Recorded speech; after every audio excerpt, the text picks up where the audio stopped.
Hey friends, Catherine here. I am back sculpting another charm from Sculpey. I have got some translucent, some white, some yellow, some orange, some red, and some brown Sculpey here. And I want to make a charm representing my love of the Wizard of Oz. My particular favorite scene is the one where the angry tree throws apples at Dorothy. And I was thinking about doing a charm of an angry tree, but I couldn't visualize it in my head. It wasn't coming together for me.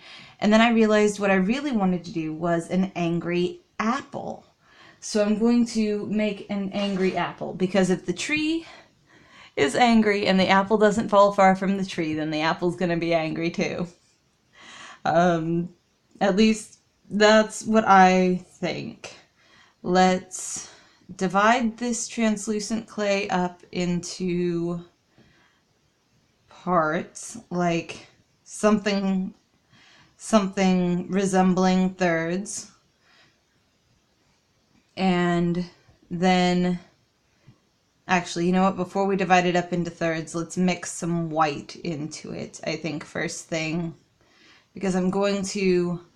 Each of these colors is too vibrant. I want them to be more pastel for the apple. Apples, when I look at them, when I see them, I see pastel colors. So I want the apple to be sort of pastel. It's going to have a face, by the way. That's what's going to make it angry, is its face. So I'm just going to take and mix some white into that translucent to get it started and to kind of dilute it a little bit. I'm using the translucent to just dilute the colors, and I hope it will give the surface just the ever so slightest touch of translucency, which will give the illusion of the skin of the apple. I hope. That seems pretty well mixed in, so now let's divide it up into thirds. There we go, and then mix it in with our three main colors for this, the yellow, the orange, and the red, and see what we end up with. Yeah, that's turning out a better color. I'm liking that yellow a lot better than the vibrant yellow that we were starting off with. That's going to be closer to the blush on the apple that I want. There we go. Okay, yellow, and then the orange. Notice I'm doing the lighter colors first and then working up because the red is going to stain my hands. And if I did the red first and then went to the yellow would end up being orange too. And we don't want that. And if you do hear some bangs in the background, that's because it was just the 4th of July like last week and people are still lighting off fireworks. It's like 10 o'clock at night as I'm doing this, by the way, and people are still lighting off fireworks. It's fine. Whatever. They're going to keep doing it until August. That is an excellent, orange cream color. I love that. Okay, now for the red. This one, I don't want it to just, I don't want it to be such a harsh red, but I also don't want it to turn pink, so I'm hoping it'll turn out all right. If it turns pink, oh well, but I want it to be like just a light red, which I realize is pink. Pink is just light red, but I don't want it, you know what I mean? I want it to be red, just a more pastel red, and that's turning out all right. It's not pink, but it's not red either. Okay. That's pretty all right. And it stained my hand all red, because of course it did. Now I'm going to set aside a pinch of each of these colors, the red, the orange, and the yellow. And actually I'm going to take that red off my hand first, because otherwise the next color that I touch will just also be red.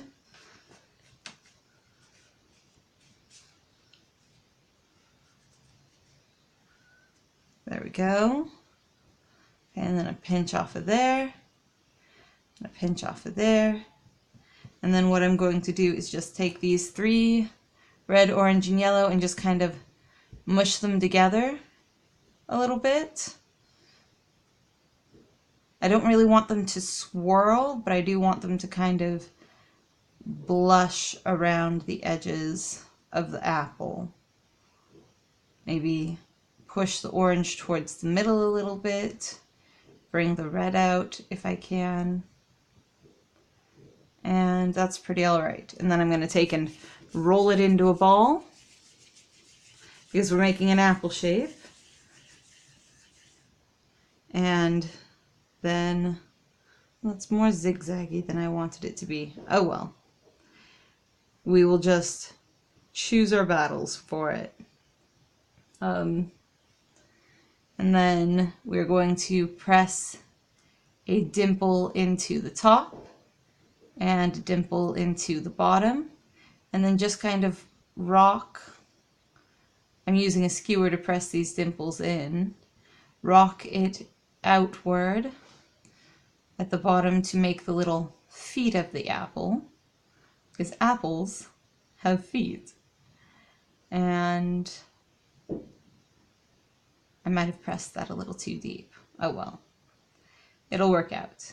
And then bring it down a little bit now that I've separated off the feet. That way the apple comes downward. And then rock a depression into the center of the top where we press the dimple in, just so that it curves outward gently. And I'm not liking that skewer. It's not smooth enough for this. Let's grab this. This should do it better. This is an actual sculpting tool with like a pointed end on it. Let's see if we can't get it to press down and open at the top. Just kind of molding it around a little bit. Okay, awesome. And it's higher on one side than the other, but most apples actually are. Not too many apples are actually shaped like round and perfect, so I'm happy with that. Okay, there we go. And then we want to choose a side for the face. I think the orange side. The yellow can be the back, and then that can be the face. Alright, so we're going to need to give him a face. Let's give him some sockets for his eyes. And he's angry, so we're making them pointed down toward the center and then upward coming out. There we go.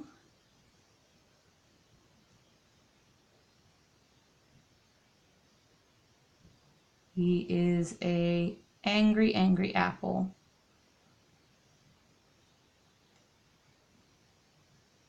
There we are. Those are some nice eye sockets, if you can see. And then we're going to take just the tiniest little pieces of white and roll it up into a circle. And then take another one of the same size, and I'm going to measure them both before I drop them in. That way I can make sure I get them the same size. And those are the same size, perfect. And then drop them into his angry eye sockets.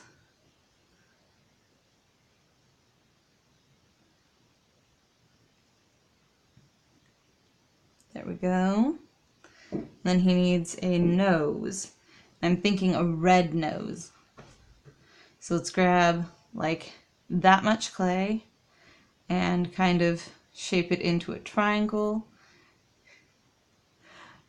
I know it sounds silly, but that's kind of what noses are. And then slant it downward toward the back end and give it some flare out at the bottom.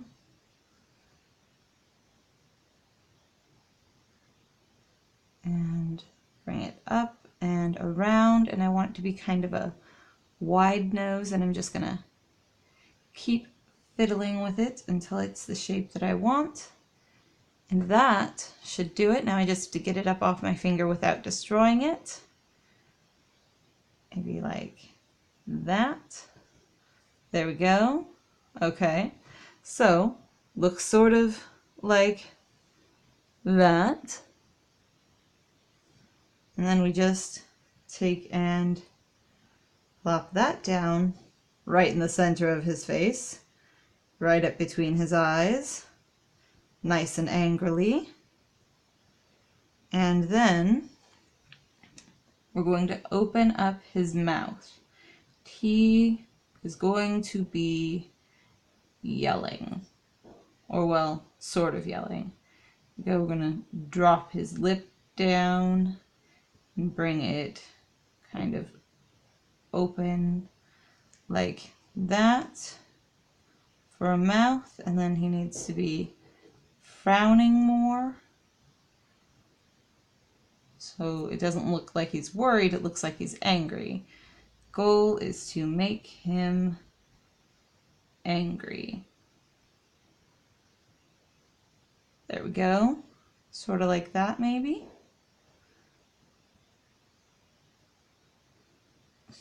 He's starting to look ridiculous. It's fine. It'll be what it'll be. And then he needs a little brown stem. So we're just going to take a pinch of the brown and roll it into a tiny wedge shape and shove that right into the top. And then we are also going to use the brown to give him some eyebrows. So we're going to do the very same thing, roll it, but we're going to roll it long and thin this time, because eyebrows are very expressive when it comes to anger. So we're going to have his eyebrows follow the line of those eye sockets that we put on earlier. You know, start at the downward slope and move upward. And we're going to make them a little bit wiggly because he's kind of a rotten apple. There we go. Oh, now he looks more worried rather than angry. I think I smushed his mouth too far closed. Maybe he needs to have his mouth closed actually, and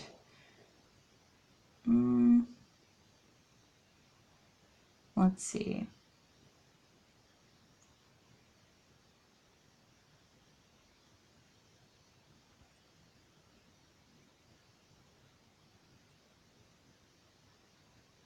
Maybe some frown lines on the sides of his mouth.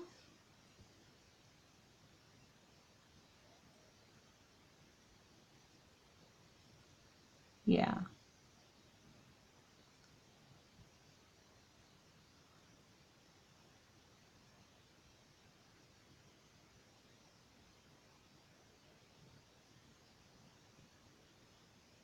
There we go. All right. And that, my friends, is our angry apple. He actually needs some pupils. So let's take that same brown again and just give him some pupils with that. I took off a tiny little pinch, and then I'm going to divide that tiny little pinch into half so that it's even tinier little spots. And then I'm just going to plop them right down in the middle of those eyes. kind of trying to make them look the same direction.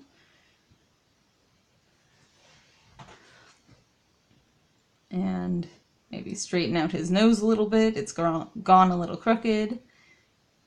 And there we have it, an angry apple.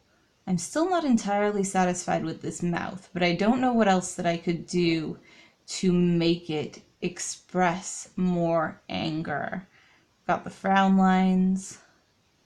Could maybe put like a V above his eyebrows, but that's not going to help the mouth. And I'm really not entirely satisfied with the mouth.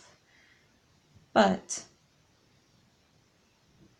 I don't know what else to do with it to make it more angry, so we're going to just stop and call it good. There's our angry apple. Now we'll take an eye pin, and it's probably going to end up being too long. Maybe not. Probably just too long. We'll trim it down just a little bit.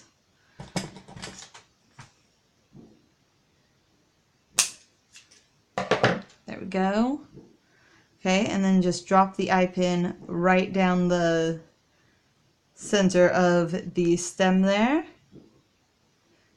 And check and make sure that it's not coming out the bottom, and it isn't. Perfect. And that is our angry apple from the angry tree from the Wizard of Oz. That's what I did today, guys. I would love to hear what you're doing today. And if you have any suggestions of things that I should try, I love trying new things. Remember to subscribe, and I'll see you all later.